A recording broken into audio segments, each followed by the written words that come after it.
زعلان منكم، بقيتوا تشوفوا الفيديوهات ولا بتتفاعلوا ولا بتعملوا لايك ولا كومنتات ولا كمان شير. ده النهارده جايب لكم شويه بصاره حلوين. معاكم الشيف ابانوب، وتعالوا اقول لكم سر البصاره.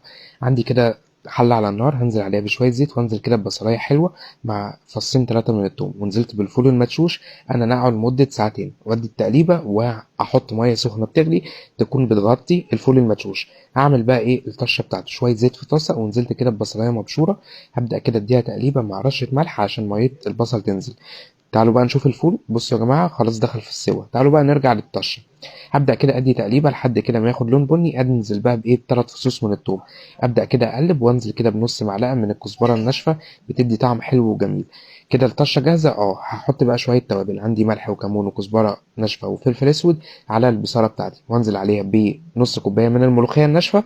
دي اختياري، عايزين تحطوا بقدونس وكزبره خضراء ما عنديش مشكله، بس انا بحبها بالملوخيه الناشفه. ونزلت بطشه البصل والثوم.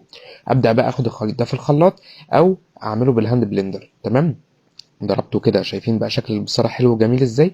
عندي بقى شويه بصل كده مقطعه جوليان، هبدا كده ايه اشوحه لحد ما ياخد لون ايه لون بني. ابدا كده اغرف بقى البصاره بتاعتي، شايفين شكلها حلو وجميل ازاي. وابدا كده احط لها الورد بتاع ايه بتاع البصاره بتاعتنا. شايفين يا جماعه مفيش حلاوه وجمال زي كده. النهارده عملت البصاره بطريقه سهله، وانا اسمي ابانوب، ما تنسوش تعملوا لي فولو وتتابعوني.